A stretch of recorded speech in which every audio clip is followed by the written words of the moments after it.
Hi, this is Raman, your real estate tutor.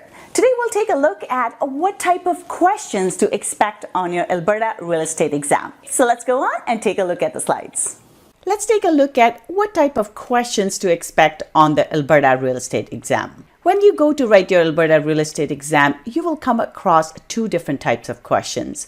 First will be definition questions, which relate to any kind of definition. And second will be your situational or scenario questions. So let's take a deeper look at what are these different types of questions. First one are definition questions. So these will relate to any kind of term that they ask you to define. So they can either give you a term to define and they'll ask you for the definition of that term, or they can give you a definition and they will ask you what term that describes. For example, things like real property, real estate, land, GDP, etc. These are all the terms that we need to understand as real estate agents, and they can ask you to describe these terms on the exam, or they can ask you, what does this sentence describe? So they will give you an explanation of that term, and they will ask you to pick the correct term. Now let's take a look at some of the examples of these kind of definition questions. First exam question, the statement, anything a brokerage offers or gives to a person who is or could be a party to a real estate or mortgage transaction meant to assist, persuade, or cause that person to enter into a particular real estate or mortgage transaction describes which of the following? So here they have given us a statement, which is a definition of a certain term. And we have to tell them what is the correct term. So they'll give us some options. And now we have to pick, what is this definition? What does this relate to? So let's take a look at the options here. The options are inducement, incentive, referral, or enticement. And the correct answer is A. So this particular statement describes the term inducement. So this statement is the definition of the term inducement. Another exam question, what is the difference between an inducement and an incentive? So here we have two terms and we have to pick out what are the correct definitions of these terms. So again, this type of question will fall into your definition question. The statements are, the purpose of inducements is to bring business into the brokerage, whereas incentives are used to motivate clients to move forward with a deal. Next option is, the purpose of incentives is to bring business into the brokerage, whereas inducements are used to motivate clients to move forward with a deal. Third option is, incentives are used by brokerages to generate business for the associates, whereas inducements are used by associates to get their clients to sign the deal. Fourth option, inducements are used by brokerages to generate business for the associates, whereas incentives are used by the associates to get their clients to sign the deal. Correct answer in this case is B. So the difference between an inducement and incentive, which are both the terms that we now need to define, is the purpose of incentives is to bring business into the brokerage, whereas inducements are used to motivate clients to move forward with the deal. This is another example of definition-based question. Another example here would be the term conduct deserving of sanction can be best described by. Again, they've given us a term and now we have to find the correct definition of this term. The options are conduct that harms the integrity of the profession, conduct that breaches the act, rules, regulations, conduct that falls below industry standards, or for all of the above. The correct answer here is D, which is all of the above. All these statements describe the term conduct deserving of sanction, so they are all correct. So these were some of the examples of definition questions where either they will define a term and they will ask us to tell us what term that is, or they will actually give us a term and they will ask us to pick the correct definition, or they can do compare and contrast where you have two terms and you have to find the correct definition of those terms. So all of these different types will be covered under definition questions. Now let's move on to scenario questions. The second type of questions that they can ask you on the Alberta Real Estate Exam would be situational questions. These questions are also known as scenario questions. Scenario questions basically ask you for who, what, when, where, or why. So they will give you a scenario, and based on that, you will have to answer a question. These type of questions are best answered by understanding the concepts. So here, we are not trying to memorize the term, but we have to go deeper and really understand the concept so that we can answer these type of questions. Let's take a look at some of the examples of these type of questions. First example here, Amy and John buy a house together and are registered as tenants in common on the property. John passes away suddenly in a car accident. What happens to the house they purchased together? So in this case, they have given us a scenario, and within that scenario, they have some key terms. So the key term here is tenants in common. So they purchase a house together, and on that property, they're registered as tenants in common. So we need to understand, what does tenants in common mean, or what is joint tenancy versus tenants in common, the difference between these things. And once we have a good understanding of that concept, we can then answer this question. So let's take a look at the different options. Option A, Amy now owns 100% of the house. Option B, John's share passes to his heirs through his will. C, John's share goes to his son.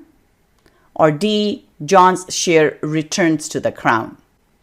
In this case, the correct answer is B.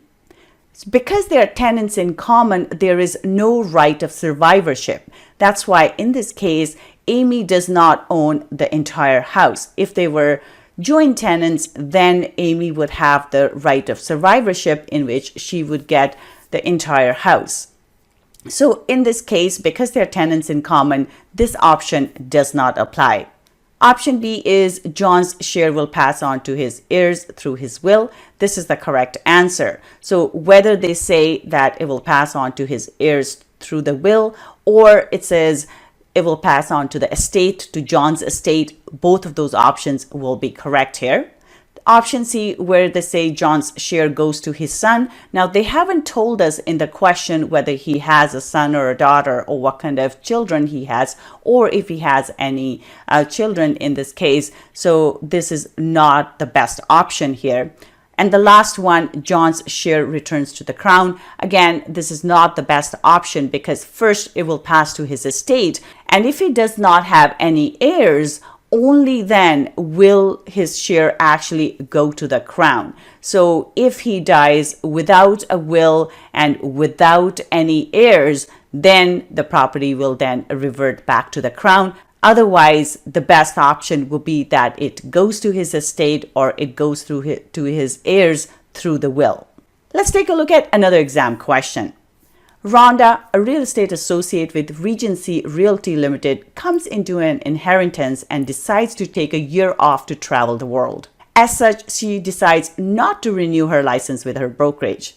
How long does Rhonda have to register again with the brokerage before her license expires? In this case, the scenario is that Rhonda is a real estate associate and she comes into some money.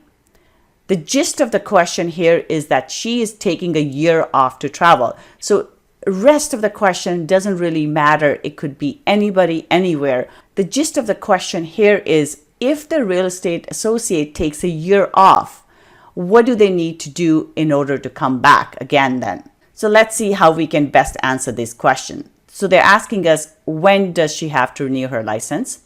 So the options are by September 30th of the following year, within 24 months after her license expires, within 36 months from the last date of her registration, or D, by December 31st after termination of her resignation. The correct answer here is C. So even though they're telling us that she's taking a year off to travel the world, her options could change, which means she could decide to stay longer. We don't know that. So right now, what we have to go by is if a real estate associate decides to not renew their license, how long do they have? In this case, they have to renew their license within 36 months from the last date of their registration. Otherwise, then they have to take the entire exams once again. So that will be our correct option.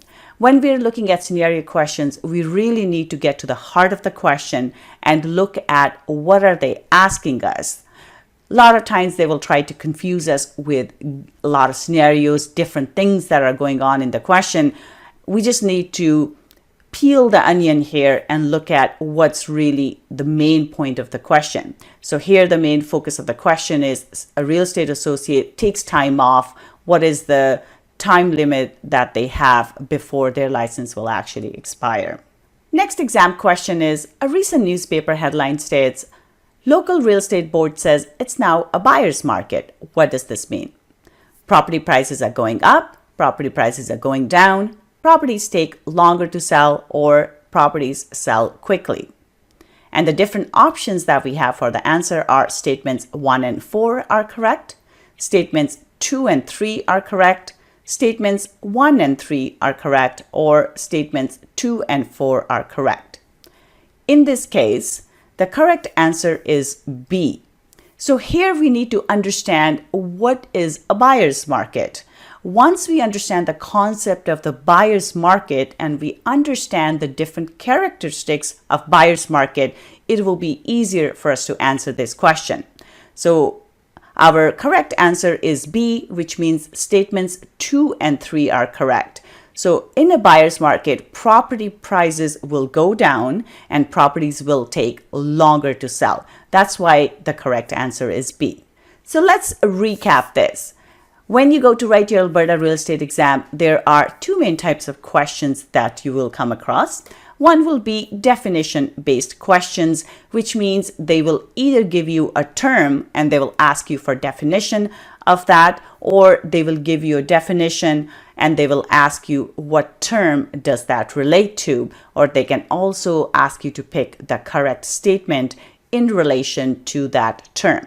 So things like real property, real estate, land, GDP, these are some of the terms that we have to be familiar with when we go to write the exam. Second option is situational questions. Most of the exam will be based around situational or scenario questions. These are questions that are based on who, what, when, how, where. These questions give us a scenario, and based on that scenario, we have to answer the question. The best way to answer these type of questions will be to get to the heart of the issue and really look at what exactly are they asking us, and then answer your question based on that problem. Thank you so much for joining me today. I hope you enjoyed this episode. If you would like a cheat sheet with all those points on it, click on the link below and I'll make sure to send it your way right away. That's it for today. Don't forget to like, comment, and subscribe. I will see you next time. If you would like some extra support in preparing for your Alberta Real Estate Exam, I invite you to visit www.albertarealestateschool.com, or you can call me at 587-936-7779. Good luck with your studies, and I'll see you next time.